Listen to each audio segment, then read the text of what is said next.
സാരി ബ്ലൗസിൻ്റെ വീഡിയോ ഇടുമ്പോൾ എല്ലാവരുടെയും ഒരു ചോദ്യചിഹ്നമാണ് നമുക്ക് ഇവിടെയോ ആയിട്ട് നമുക്ക് വണ്ണത്തിൻ്റെ വ്യത്യാസം വരുന്നു. ചെസ്റ്റിൽ നിന്നും ബ്രസ്റ്റ് വ്യത്യാസം വരുന്നത് ഭയങ്കര ഒരു പാടാണ്. ഞങ്ങൾ എത്ര നോക്കിയിട്ട് ഈ ഭാഗത്ത് ലൂസ് കിട്ടുന്നില്ല. അത് റെയർ മെഷറിൻ്റെ അങ്ങനെ വരാം. അപ്പം ഞാൻ അതിനൊരു ഉദാഹരണം പറഞ്ഞുതരാം. നമുക്കിപ്പോൾ ഈ സാരി ബ്ലൗസ് നമ്മൾ 40 ഇഞ്ച് മേളിൽ വണ്ണമുണ്ട്, 43 ഇഞ്ച് ബ്രസ്റ്റിന് വ്യത്യാസമുണ്ട്, താഴെ 36 ഇത് നമ്മൾ കൂട്ടുന്നതനുസരിച്ച് ഈ 43 ഒരു 3 ഇഞ്ചിൻ്റെ ഈ പച്ച മാർക്ക് ഈ വ്യത്യാസം വരും. 3 ഇഞ്ചിൻ്റെ വ്യത്യാസം വന്നു. അത് ഞാൻ വരച്ച് കാണിക്കുന്നുണ്ട്. ഇവിടെ ഇത് തമ്മിൽ ഇങ്ങനെ 3 ഇഞ്ചിൻ്റെ വ്യത്യാസം വന്നു. ഈ 36 താഴത്തെ ഇടവണ്ണം 36 ആകുമ്പോൾ എത്ര വന്നു? നമ്മുടെ ബോഡി വണ്ണമായിട്ട് 4 ഇഞ്ചിൻ്റെ വ്യത്യാസം വന്നു. അപ്പം ഇത് തമ്മിലുള്ള വ്യത്യാസം എന്ന് പറഞ്ഞാൽ 7 ഇഞ്ച് നിലവിൽ വ്യത്യാസം താഴെ മേളിലുമായിട്ട് വന്നു കഴിഞ്ഞു.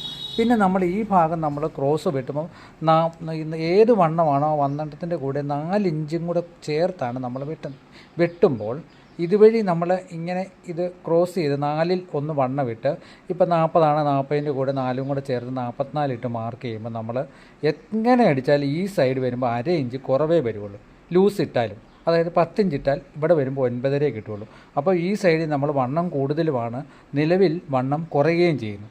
അങ്ങനെ വരുമ്പോൾ ഏറ്റവും നമുക്ക് ചെയ്യേണ്ടത് ഡാർട്ടിന് വേണേൽ ഒരു 3.5 ഇഞ്ച് വരെയൊക്കെ നമുക്ക് കൊടുക്കാമെന്ന് വെച്ചോ. 3.5 മാക്സിമം 3.25 4 വരെ കൊടുത്താണല്ലോ അഡ്ജസ്റ്റ് ചെയ്യാം. എന്നിട്ടും ലൂസ് കിട്ടുന്നില്ല എന്ന് നിങ്ങൾക്ക് ബോധ്യം വന്നാൽ നിങ്ങൾ എന്ത് ചെയ്യണമെന്ന് വെച്ചാൽ ഈ വ്യത്യാസം വന്ന 3 ഇഞ്ചില്ലേ, 3 ഇഞ്ചിനെ നമ്മൾ 2ആയിട്ട് ഭാഗിക്കണം, 1.5 തന്നെ കൊടുക്കണം. ഈ 1.5 ഇഞ്ച് ഈ ഭാഗത്ത് നമുക്ക് കൂടുതൽ വരുന്ന പോലെ എക്സ്ട്രാ മാർക്ക് ചെയ്യണം. അപ്പോൾ നമ്മൾ ഫ്രണ്ട് ബാഗ് വെട്ടിക്കഴിഞ്ഞ് ഫ്രണ്ട് മാർക്ക് ചെയ്യുന്നത് നമ്മൾ ഇവിടുന്ന് 3 ഇഞ്ച് തള്ളിയാണ്. നിങ്ങൾക്ക് എൻ്റെ വീഡിയോ കണ്ടാൽ മനസ്സിലായി. ഇവിടുന്ന് 3 ഇഞ്ച് തള്ളിയാണ് നമ്മൾ മാർക്ക് ചെയ്യുന്നത്. ആ 3ൻ്റെ കൂടെ 1.5 ഇഞ്ചും കൂടെ തള്ളി നമ്മൾ ഈ സൈഡ് മാർക്ക് ചെയ്യണം. 1.5 ഇഞ്ച് മേളിൽ തള്ളണം. തള്ളിയിട്ട് മാർക്ക് ചെയ്ത് കഴിഞ്ഞിട്ട് നമ്മൾ 3.5 ഇഞ്ച് ഇല്ല 4 ഇഞ്ച് ഡാട്ടും കൊടുത്ത് കളഞ്ഞിട്ട് ഈ ഫ്രണ്ട് പീസ് ഈ ഭാഗത്ത് കൂടുതലിട്ട് കൂട്ടാനായിട്ട് ശ്രമിക്കണം. ഈ റെയർ മെഷർമെൻറ്റിൻ്റെ കാര്യം മാത്രമാണ് പറയുന്നത് കേട്ടോ. 3 ഇഞ്ച് ഇതുപോലെ വ്യത്യാസം വരുന്നതിന് മാത്രമാണ് ഞാൻ ഈ അളവ് പറയുന്നത്. അതിന് മാത്രം അങ്ങനെ ചെയ്താൽ മതി. അങ്ങനെ ഒരു ഏറ്റവും ലാസ്റ്റത്തെ ഒരു വഴിയാണ് ഈ സൈഡിൽ നമ്മൾ ഫ്രണ്ട് കൂടുതലിട്ട് കൂട്ടുമ്പോൾ ഓട്ടോമാറ്റിക്കായിട്ട് നിങ്ങൾക്ക് ഇവിടെ ലൂസ് കൂടുതൽ കിട്ടും. ഈ ഇത്രയും സൈസ് ഉള്ളവരെ കപ്പ് സൈസ് നമുക്ക് ഇതിനുള്ളിൽ ഒതുങ്ങി കിട്ടാൻ ഉള്ള സാഹചര്യം അങ്ങനെ വരും. അപ്പോൾ അങ്ങനെ റെയർ മെഷർമെൻറ്റ് വരുമ്പോൾ നിങ്ങൾ അങ്ങനെ തന്നെ നോക്കുക. എന്നിട്ടും വ്യത്യാസം വരുന്നുണ്ടെങ്കിൽ റെഡി ആകുന്നില്ലെന്ന് എന്നെ അറിയിക്കണം.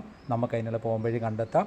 വീഡിയോ ഇഷ്ടപ്പെട്ടാൽ ഷെയർ ചെയ്യണം, ലൈക്ക് ചെയ്യണം, സബ്സ്ക്രൈബ് ചെയ്യണം. ഞാൻ മാർഗം പറഞ്ഞു തരാം കേട്ടോ.